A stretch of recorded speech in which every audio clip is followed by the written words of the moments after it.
I'm going to talk about how I call this problem a generational problem. And what I mean by that is, depending on what part of the world or what country you live in, it will be at some level of evolution or generation of this problem. And places like the US and the UK are furthest in. I call those generation 4. Like there's been 4 generations. And these generations, in my view, what defines the beginning of a generation is when did orthodontics become popular? And I'll explain more about what that means. I've been a very avid traveler in my life. I've probably lived in over 12 countries. I've traveled to over 90. I've been paying attention to the patterns behind this biomechanical stuff for about a decade now. And during that time, I've lived in Vietnam, the US, Russia, and Thailand. So I've observed these places that I'm living in. All of that, as well as my traveling before, has led to some of what I'm going to say today. First, I'll talk about Kenya. So I went to Kenya in 1998 as a student. I was 21 years old. I was doing this program called Semester at Sea. We arrived in Mombasa. I paid for a safari trip, so they took us out to the Tsavo National Park, where we stayed with the Maasai tribe for a few days. And if you don't know the Maasai tribe, they're like a pretty famous tribe in Africa, and they wear red, and they're known for having pretty good distance runners and athletes. And I think a number of them have competed in marathons and things like this. And what I found amazing when I got there, and when all of us students, there were more than 50 of us, was how beautiful they were. Like they all had perfect bodies. They were all like 6'2", 6'3". They looked like Michael Jordan, and they all had the same skull, like these perfect skulls like Michael Jordan had. And these beautiful white teeth, like straight white teeth, wide arches. And there were no dentists anywhere, right? So like us students were pretty shocked. Some of us are like these fat Americans, and we're like, how the hell did they, we're like spending all this money going to the gym and blah, blah, blah. And here these people are just, killing it, and they're not doing anything seemingly. And what we found out is they don't even brush their teeth. Like they have something that they chew, and that's about all they're doing for their dental care. Park that in your head. Next, I'm going to talk about the U.S. So I was born in the U.S. I'm a child of the 80s. When I was a kid, braces were already around, but it was pretty small. Like if you think about the 80s in the U.S., I would say less than 5% of kids in my school classes had braces. What I was shocked at, I checked ChatGPT recently, and it said that 50 to 70% of U.S. teens now have had some type of orthodontic treatment. So that could be braces, Invisalign, whatever. So it is blown up in these last 30 years or so. And I think when you look at it, the other thing that has blown up in these last 30 years are things like obesity, neurological disease, mental health disorders. They all have the same exact curve. I guarantee you. Why? Because they're all just different sides of the same problem, right? And I think you're just going to see those things continue to get worse until the world figures this stuff out. Next, I'm going to talk about my observations in Russia and Ukraine. So I lived in Russia and Ukraine for about a decade of my life. I first arrived into Moscow in 2006, lived there for 3 or 4 years, and then I moved to Ukraine.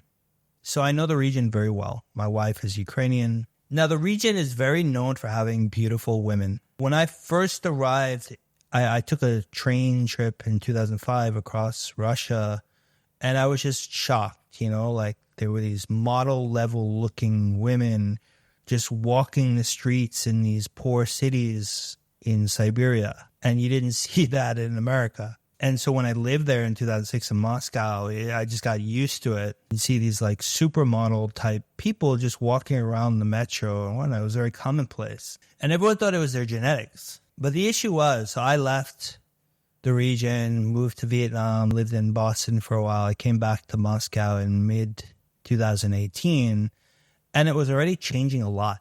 Like the density of beautiful women had decreased significantly from what I was seeing. And Kiev as well. I had lived in Kiev, and when I came back, I remember just seeing beautiful women all around me back in 2006. And by the time I was 2019, the situation was very different. Like, it was much rarer. It was becoming more and more younger people were starting to look like Americans. And sure enough, like, the thing that had blown up during that time was braces and orthodontics and all this other crap. And I think what you're going to see with Russia and Ukraine is, like, in another generation or two, like, they are going to look like Americans because of their, the fact that they've really absorbed all of these orthodontic treatments. Whereas I was just recently in Japan and I was quite shocked. Like, people are in really good shape still, most of them. And you don't see the type of penetration of orthodontics as you see in Russia and Ukraine.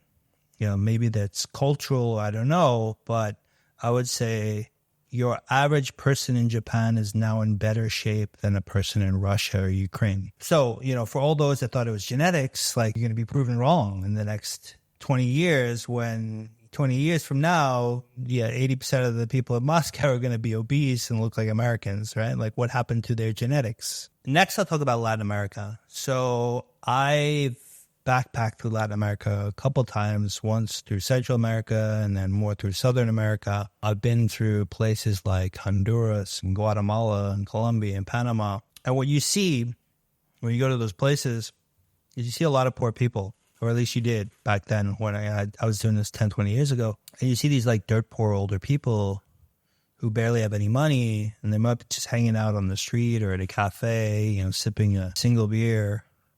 But they're happy as hell, like, some of them. Good mood, healthy. You'd be wondering, like, this guy's poor as hell. How the hell is he happy and in good spirits and whatnot? And it would always confuse me.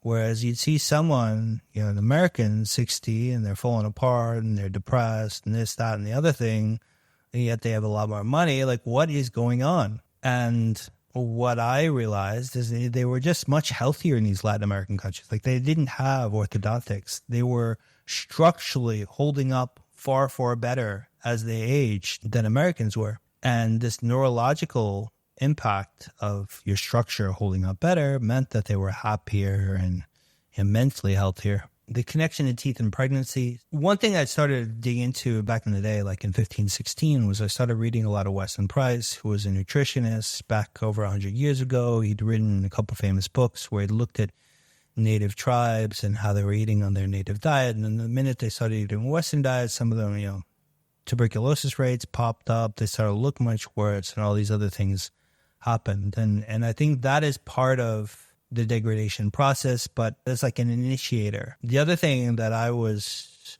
doing, so I used to see a guy named Dr. Jim Jackman, who was in Missouri. I was seeing him back in 18. I traveled to Missouri twice. He was one of the best living osteopaths in the U.S. Osteopathy has a very strong tradition in that whole Missouri, United States area. And he'd studied on some very famous people like Fryman and some others. Anyway, like, he was telling me that he'd been working on little kids, and he had a bit of an orthodontic background as well as osteopathy.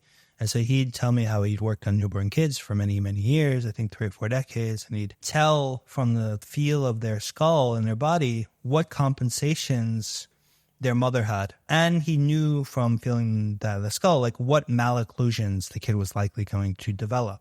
And that rang a lot of bells for me, because it showed me how first the mother can pass on, if the mother is out of shape, her waist to hip ratio is off, she's passing that on to the kid, probably while the kid is still inside her, or maybe during birth in part. But like, this is why you see that, often like obese mothers have obese children.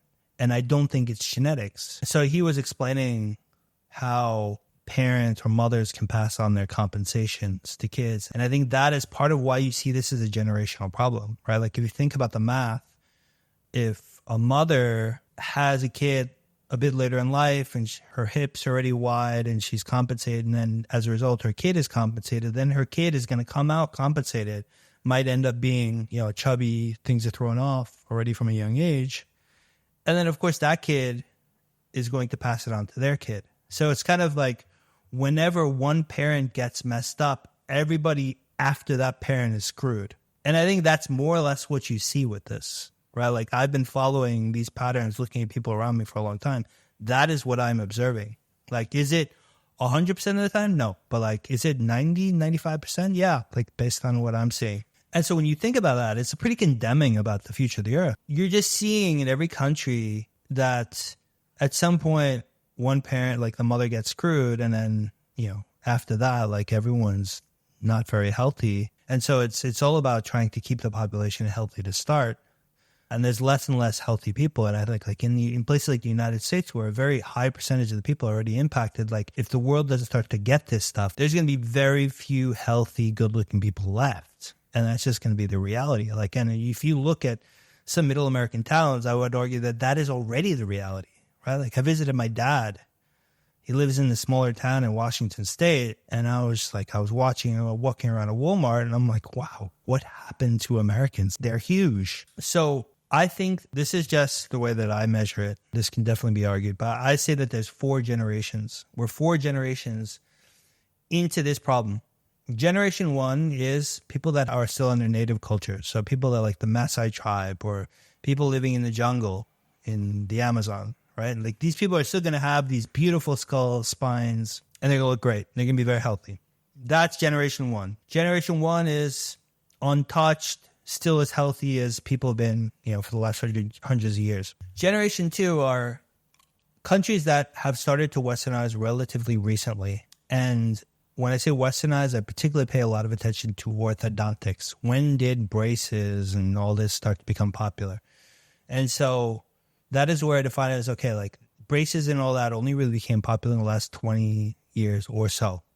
So I bucket countries like Russia, Ukraine, and China into this, where the people my age are pretty healthy, but their kids are already like doing braces and all that for a while and are starting to get impacted. So when you look at 20-year-olds in China, Russia, and Ukraine and compare them to how their parents looked at that same age, you start to see what I'm saying, because they're a lot less healthy. Generation 3 is where countries that have been doing it a bit longer than those, like Western Europe, for example, or Canada, for the last 30 years or so, orthodontics have been a thing. So now they're in a bit worse shape than, for example, Russia and Ukraine. Generation 4 is the worst hit. So Generation 4 is the US and probably UK. Like those are the only two where braces and all that have been around for quite a while. I think braces have been around the US since the 50s and the 60s. So there's already been time for like 4 different generations of parents to go through this. And that's why the US and the UK, like the people look the most obese and the least healthy, and there's the highest neurological disease rates and all these other factors, mental health as well. That's how I think it works. I think that this generational stuff, if we don't stop it and we go into generation 5, 6, and the same thing happens, you're going to see medical systems blow up, because the medical system of the United States was not built to handle the load of what is happening now, and definitely was not built to handle the load of what is going to be happening in 20 years, because it's going to be a disaster.